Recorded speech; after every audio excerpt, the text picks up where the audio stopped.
Hello. हाँ, मुझे पता है कि मैं इस टॉपिक में बहुत ज़्यादा लेट हो चुका हूँ, लेकिन मैं कर भी क्या सकता हूँ। मुझे ये न्यूज़ भी बहुत ज़्यादा लेट से ही मिला है, और जिन लोगों को भी अभी पता नहीं चला है तो फिर मैं ये पता नहीं चाहता हूँ कि जुजुत्सु काइसन अब इंडिया टेलीविजन में आ चुका है।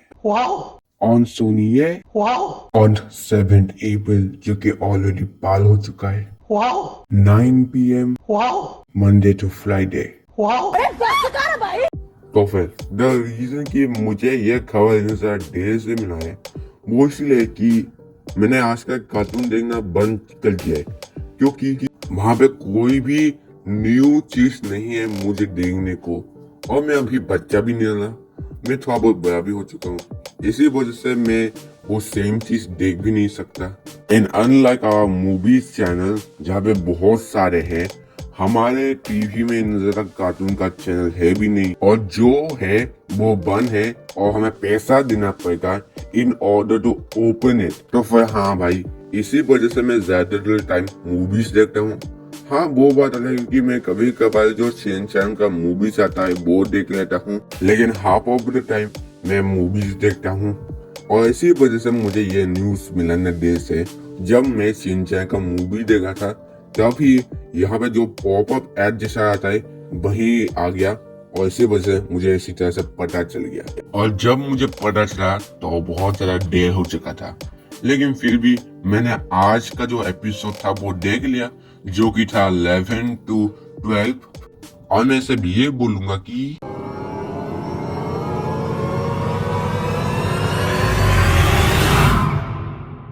It's alright. क्यों भी ओवर एक्टिंग करता है साला, ओवर एक्टिंग की औलाद। अब तेरे को बराबर होता नहीं क्या बोलने को। चले एक काम कर, 200 रुपए दे और 50 रुपए काट ओवर एक्टिंग के वजह। I mean it was alright. अगर हम कुछ कैरेक्टर्स को देखें, जैसे कि the main character of the series इडेडोरी, माफ करना पर मैं वो चीज खा गया, लेकिन मतलब हाँ, ये बॉयज ठीक ठाक है। मैं भी उसी तरह से साउंड कर रहा है जैसे कि एक 15 ईयर लड़का साउंड करना चाहिए, और ये सारे मुझे इन कैरेक्टर भी लगता है। So overall I am going to give this 8 out of 10, very good.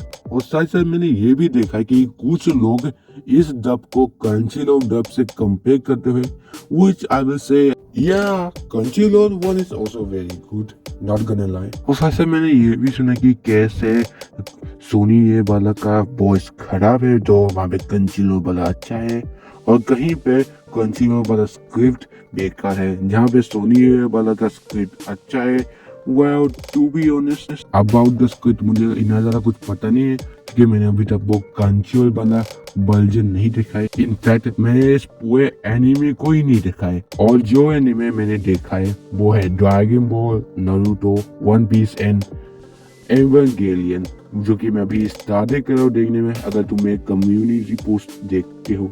और साथ साथ मैंने ये भी सुना है कि कुछ लोग सोनी ये पे हिट कर रहे हैं बिकॉज ऑफ गोजो बॉयज, की ये बोल रहे कि ये बॉयज मैच नहीं कर रहा है, ये बहुत ही ज्यादा खराब बॉयज है, जो कि अगर हम लिसन करें तो क्या तुम्हें वो मिल गई?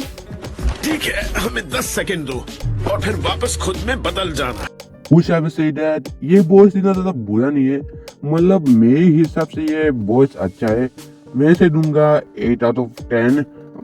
मुझे ये बॉयज अच्छा लग रहा है, ये इतना भी बुरा नहीं है कि जितना जेजे के फैन बोल है, पर देन मैं एक जेजे के फैन नहीं हूँ, और ना ही मैंने मांगा पढ़ा है, और ना ही एनीमे देखा है, और ना ही मैंने इसे अपने टीवी में देखा है विद फर्स्ट एपिसोड। तो फिर इसी वजह से, शायद इसी वजह से मुझे इतना ज्यादा बुरा नहीं लगा जितना जेजे के फैन को लगा है। लेकिन फिर अगर हम अदर्स की बात करें तो जैसे कि मोगुमी एंड नोबारा, ये एक वेसल बन भी जाए तो जुजुत्सु रेगुलेशंस के तहत इतादोरी को खत्म करना होगा। हालांकि मैं नहीं चाहता कि ऐसा। और आज दोपहर तक मैं टोक्यो पहुंच जाऊंगी। अगर सिलेक्ट हो गई तो क्या करोगे? सॉर्सरर बन पाऊंगी? तो अगर हम मगुमी की बात करें तो फिर मुझे नहीं लगता कि इसका वॉइस एक 15 या फिर 16 ईयर ओल्ड की तरह साउंड करता है। ये एक थोड़ा और बड़ा जैसा अडोल्ट की तरह साउंड कर है, जिसकी वजह से मैं इसे देता हूँ 5 out of 10। और अगर हम नोबारा की बात करें तो फिर हाँ, नोबारा का वॉइस मुझे फिट लग रहा है, तो फिर और थोड़ा बहुत प्यारी भी लग रही है। तो इसी वजह से मैं से देता हूँ 8 आउट ऑफ 10। भाई भाई क्या यहाँ पे जितना भी तुम रेटिंग दोगे वो क्या 8 आउट ऑफ 10 होगा? नहीं, हर कोई रेटिंग 8 आउट ऑफ 10 नहीं होने वाला। मैं से वो बोल रहा हूँ जो कि मुझे ठीक लगा है। और अगर हम इस सीरीज का मेन विलन सुकुना की बात करें तो फिर क्या मुसीबत है, तुम जुजुत्सु सॉर्सरर्स हमेशा एक सिर दर्द होते हो हर एक कीड़ा में। तो फिर मुझे ये डबिंग बहुत ज्यादा अच्छा लगा क्योंकि ये बहुत ज्यादा डिमोनिक संकट है जो कि सुकुना के लिए फिट कर रहा है। तो इसी वजह से ये मेरा है फर्स्ट 10 आउट ऑफ 10। अब देखो, मैं पहले से ही बता देना चाहता हूँ कि ये सभी कुछ मेरा ओपिनियन है और अगर तुम मेरे ओपिनियन से डिसएग्री करते हो देन दैट्स ओके। तुम कमेंट कर सकते हो कि तुम्हारा ओपिनियन क्या है। फिर अगर हम माहितो एंड केंजाकू का बॉयज की बात करें तो फिर बात तो सही है, पर इस वक्त तुम्हें खत्म किया जा रहा है।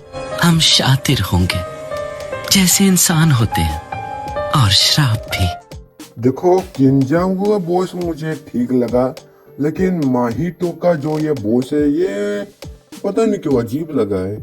मुझे लगा ये फिट नहीं आता इसके वॉइस में। तो इसी वजह से मैं देता हूँ केंजाकू को 8 आउट ऑफ 10 और माहितो को 5 आउट ऑफ 10। अब देखो, भले ही यहाँ पे बहुत सारे कैरेक्टर्स है, लेकिन मैं इन सारे कैरेक्टर्स को कवर नहीं कर सकता जस्ट इन वन वीडियो।